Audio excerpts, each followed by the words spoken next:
the House of Commons will decide that, may be informed by a Citizens' Assembly, but there are, as you rightly said, there are three options. There is some hard, extreme form of Brexit, which is now being dubbed WTO Brexit, which, in my mind, is total fantasy, but it does seem to have quite a few supporters, unfortunately, at the moment, which is, but it's clearly there. There's the Prime Minister's deal, and there's Remain. Now, Remain should clearly be on the ballot. What happens with the other two, I think, is essentially an argument within the Conservative Party at the moment, because, of course, there's going to be a referendum that will require both the Labour Party and a lot of the Conservative Party to vote for it. Probably will require the government ultimately to agree to it. So I think there'll have to be an agreement between the parties, essentially, as to what should be on the ballot. Obviously, if there's a majority for a referendum, there'll be a huge majority in the House of Commons for having Remain as one of the options. I imagine that there'll be a majority if Theresa May is still Prime Minister by then, for her deal to be an option, but that's not certain. Maybe by then it has very few supporters. And then the question is, do you have a third option, or if Theresa May's deal isn't there, a second option for some extreme form of Brexit? I would, let's make a technical point and a political point. On a technical point, it's perfectly possible to have three options in a referendum. When people say it can't be done, that's totally untrue. Switzerland often has three options in its referendums. Indeed, it often has three options for a very interesting reason. And I speak as a great expert, as I was closeted at the end of last week with the Swiss expert on referendums. I now know more about referendums than I ever want to know for the rest of my life. Because what often happens in Switzerland, because they have this thing called the initiative, which is individual voters sign up for referendum propositions, and when it reaches a certain number, then there's a requirement for there to be a referendum on it. What happens, it's really interesting, is once you get to the threshold at the federal level, which I think is 100,000 votes, some number like that, for putting a proposition to the people, the federal government and parliament in Switzerland then has an option of putting a counter proposition, which is really interesting, because what often happens is that you get a proposition, you get the federal government putting in a counter proposition, which is often a kind of more worked through or moderate version, and then you have the option simply not to do it at all. So they're quite familiar with three option referendums, and of course what you do is you vote by preference.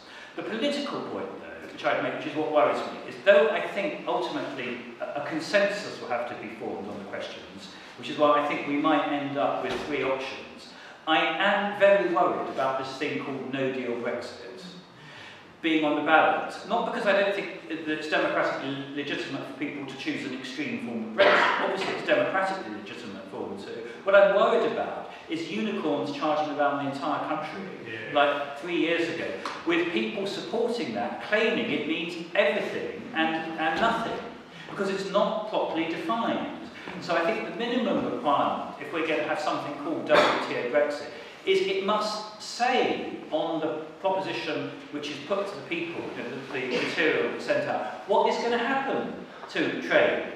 What is going to happen to the Irish border? How much money are we going to give to the EU? What are the rights of EU citizens resident of this country and Brits resident on the continent going to be? What is the immigration policy going to be in this? And I think the act of obliging the proponents, to set out what the answer to this is, I think will help to, it's a democratic necessity, so people know they're voting for it, but I think it might also significantly reduce support for it, where people actually see that it's either an impossible proposition or can't be all things to all people once it's actually defined. Also, because you've got to keep your sense of humour, I cannot wait to see the following people in a room hammering this out. Nigel Farage, Boris Johnson, Jacob Rees-Mogg, John Redwood, and the other Andrea Leadsom. Can you think of all the people who are going to be in this room? Lock them in there, see how long it takes for them to be able to reach agreement on what this thing is. And I'm not sure that anything will come out of that room at the end of the process, so we might just end up with the other two options. Well, I think I would largely agree with that in the sense that we clearly see that there are three options people are considering. There is Remain, there is a Theresa May-esque deal, and there is no deal.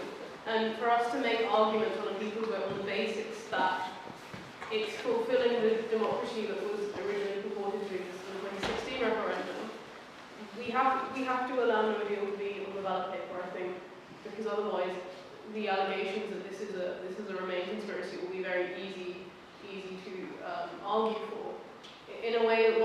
our mistake, as I said before, in these 2 or 3 years, is that we've allowed this lit spirit, this idea of patriotism, to be stolen by the people who want no deal.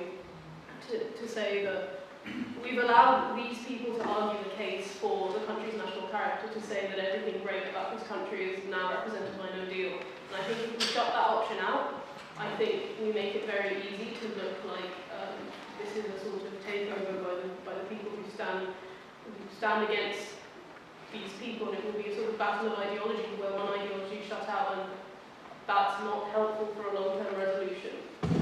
I agree that I think putting no deal on the ballot paper is a risk. It's allowing people to take an option that it's legitimate for them to take, but it would have some very serious economic and social consequences for the country. But, and in a sense, this is probably the mistake David Cameron made in 2016, saying we can put leave on a ballot paper and people will think this is too dangerous, I won't vote for it.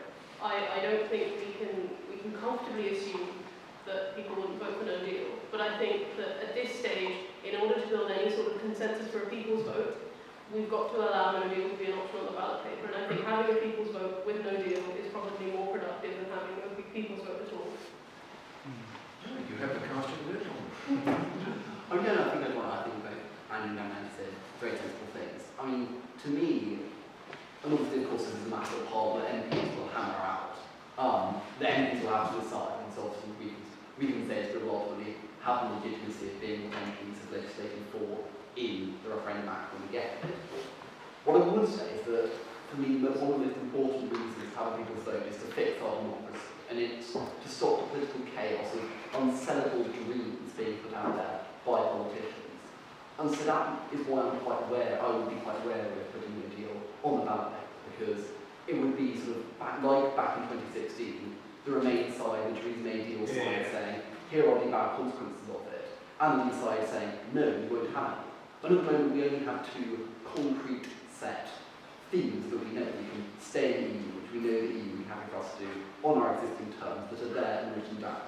Or we can believe on Theresa May's deal, which is a cracking read, I would absolutely say, but it is 600 pages sitting there that exists. And I think we put in another non-existent option that can then have all sorts of fantasies lined up behind it, like we did in 2016, would probably not be very good for the health of British democracy.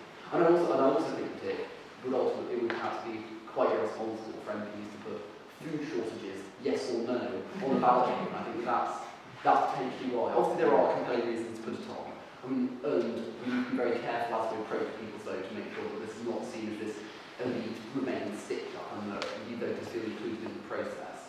Whether putting no deal on the ballot paper, however, is the right way to go about it, I'm less sure. A clear 2-choice referendum between the only 2 concrete outcomes we can actually see and predict at this stage would probably be the best way forward, and that's what I would hope MPs would agree on.